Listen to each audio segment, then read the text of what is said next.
What'd you say? You want to rank up in Mega Man XDiVE's PvP, but you keep losing?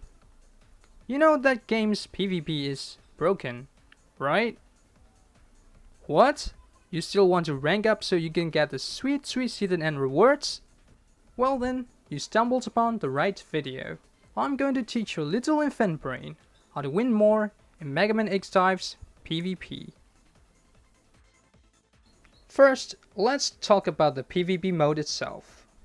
Now the PvP in Mega Man XDiVE is pretty broken. It's filled with bugs and errors and it lags a lot. Not to mention, everyone is just using cheap exploits. Now, I know that the devs themselves have called these exploits as tips and tricks in their own video. I'm pretty sure most of the player base still consider them as exploits. And as much as it saddens me to say it, it seems like the only way to rank up in Mega Man XDiVE's PvP as of now is to actually use those exploits yourself, as everyone else is using them anyway, even with gamepads. While it's not wrong to use these gamepads, it can be very frustrating to go up against those gamepad users when you're only using your touch screen. Using a gamepad won't necessarily make you a better player, but it does make things a lot easier. So maybe you want to consider buying one, but if you can't, it's still possible to beat these gamepad players using just your touch screen. You just have to know the right chips, weapon loadouts, and correctors to use.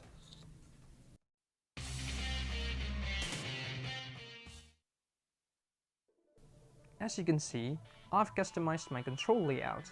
I made the jump and dash buttons bigger so I can press them easier. I've also moved the weapon change button to the top left corner of the screen. I'll explain why I did that later. Keep in mind that I'm only showing you my layout. You don't really have to use the same one. Just customize a layout you'd be comfortable playing with. Make sure that the buttons are not too close so you won't hit the wrong button. If your device is lagging, I suggest that you play on low graphics settings, but try to keep the effects at medium so you can see the enemy's chips. This will help you out a lot in PvP. Now let's talk about the exploits. Starting off with the weapon switching exploit that the devs have showcased in their tips and tricks video, where you shoot and switch weapon consecutively for a faster fire rate and thus having more DPS. This exploit is really broken and is especially strong when used together with a double spray or a double sniper loadout. The devs have shown in their video that to use this exploit, you have to hold down the shoot button and then rapidly touch the weapon change button, just like this.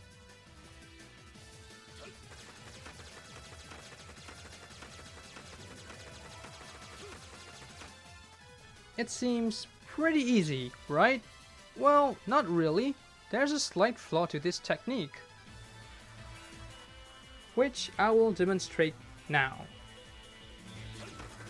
As you can see, for some reason, the trick doesn't really work when you're holding down the direction pad. Now this may not seem like a big issue, but in a PvP match, you need to maneuver around obstacles.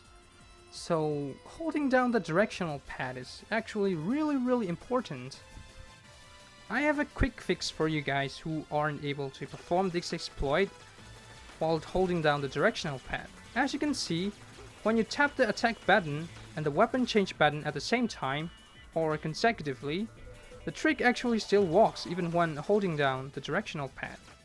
The fire rate may not be as high as before, but I still think it's better than giving up your ability to move around. Now this brings us to why I moved the weapon change button to the top left corner of the screen. When you play Mega Man XDiVE on your phone, I think most of you guys are going to hold your phone like this. In the default control layout, the weapon change button is really close to the direction pad, so it's hard to move and do the exploit at the same time. And that's the reason I moved the weapon change button to the top left corner of the screen. To use this layout, you have to grip your phone with your left index finger, hovering over the top left corner of the screen, ready to switch weapons for the exploit. I'm going to talk about the Saber Dash Cancelling, or SDC in short, next. But before that, if you're enjoying the video so far, please leave a like and subscribe to support the channel. I really appreciate it. Thanks. While playing PvP, I'm pretty sure you've went up against those players who just spin around and kill you. This is called Saber Dash Cancelling. Although this exploit has existed since Mega Man X4, it was never an intended feature. And it was even removed since Mega Man Zero series until Mega Man XDiVE. Now there's a difference between the SDC from the main series and the one from XDiVE. While in the main series, the dash just resets your animation and makes you attack normally again, in XDiVE, dash cancelling actually turns your attack into a semi-dashing attack, dealing more damage. The devs have shown that to perform this exploit in Mega Man XDiVE, you have to hold down the attack button and then rapidly tap the dash button. However, this faces the same problem as the weapon switching exploit. Again, if you're holding down the directional pad, you can't really perform this exploit. So how do we fix it? The same as before actually, just keep tapping dash and attack at the same time rapidly, and you'll be doing the SDC. Being able to hold down the directional pad while performing the SDC will let you have a better control over it. While using this exploit, my grip on the phone is as shown. However, you can move the dash button anywhere on the screen that you prefer.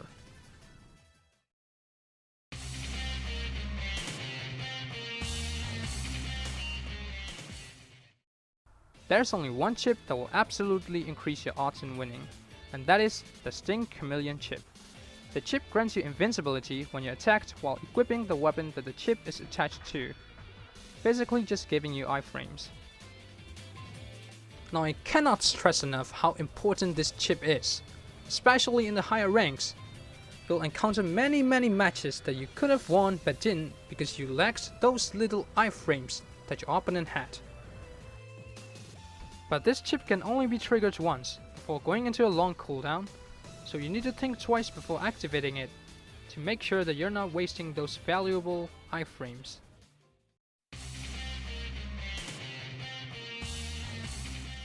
Let's talk about the weapon loadouts. Starting out with the Devil Spray loadout, which is, in my opinion, the most broken and brain-dead loadout as of now.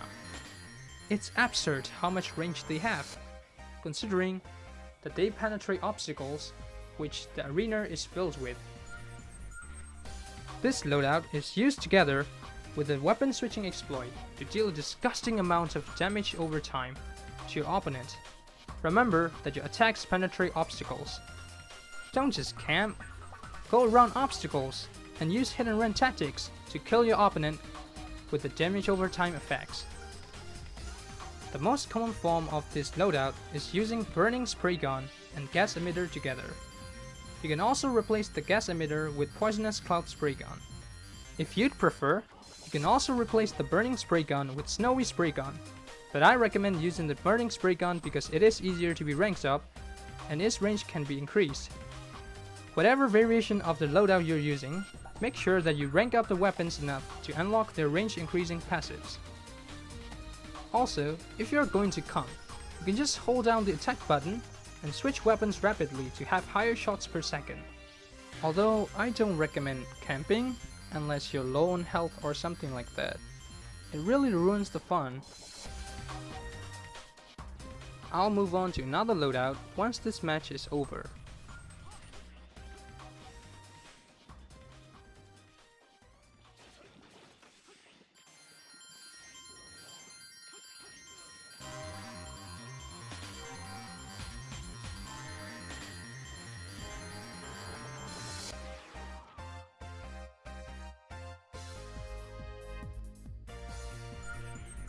Next up is the Double Sniper loadout, where you use two long-ranged, high-damage weapons like Sniper Buster and Arrow Buster together. The low fire rate problem of these weapons is solved by the weapon switching exploit. While using this loadout, you should always be moving out of your opponent's range and poking. I wouldn't recommend fighting head-on unless you're using a controller. You can also use launcher weapons like Extraordinary Mortar and Napalm's Head, as well as a sniper weapon and a launcher together with the same playstyle. Don't forget that the launcher's bullets explode and the explosion can penetrate obstacles. Use this to your advantage.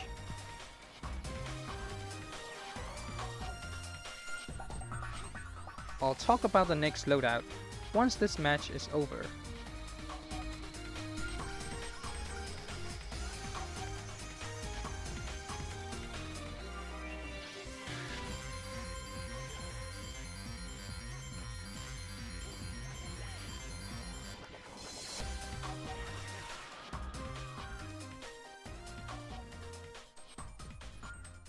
Last but not least, I'm going to talk about the melee-oriented loadout, where you use a melee weapon and a long-ranged weapon together. The SDC exploit will be used to shred your opponents into pieces in no time. The long-ranged sub-weapon can be used to poke your opponent. As melee is the main focus on this loadout, you can use a launcher or a spray gun as your sub-weapon as well. Also, remember how I told you to set your effect settings at medium at least, so that you can know what chips your opponent is using. This is to check if the opponent is using Sting Chameleon chip or not. If they are, you'll want to trigger it first before you go in, so that they won't have the iframes when you SDC them. Remember to save your own Chameleon chip for when you go toe-to-toe against your opponent. I suggest you turn the chip off while you're clearing mobs in the arena, so you wouldn't trigger them before your real fight. I'll talk about the correctors once this replay is finished.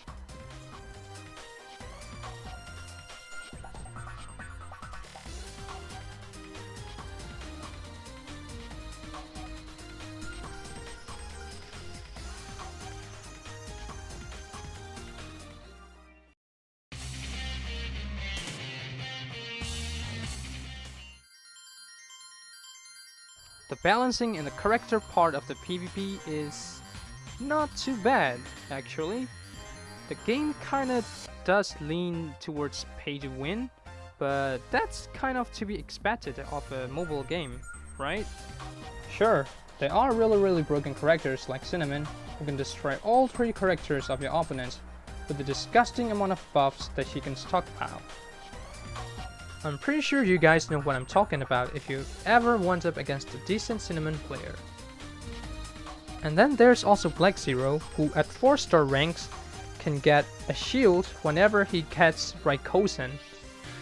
This is pretty much an extra Chameleon chip.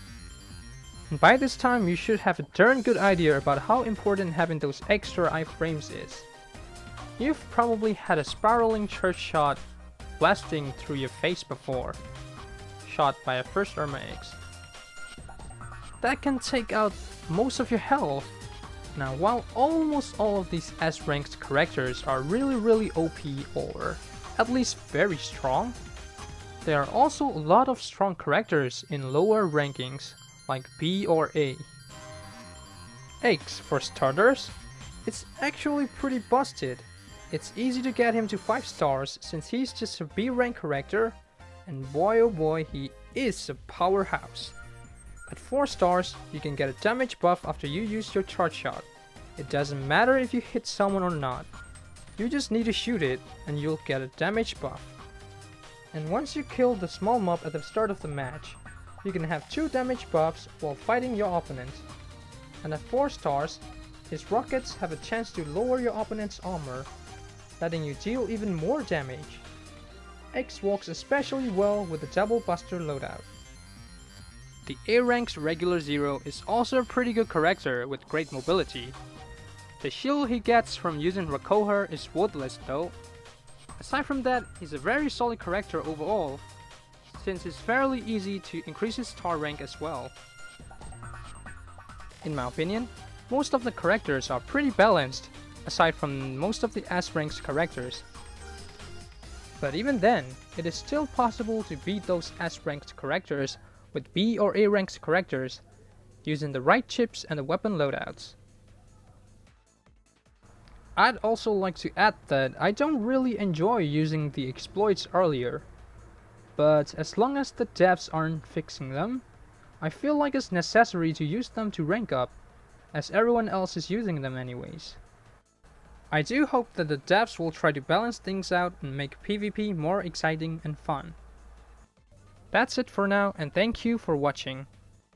I hope you learned something, and don't forget to leave a like and subscribe if you enjoyed the video.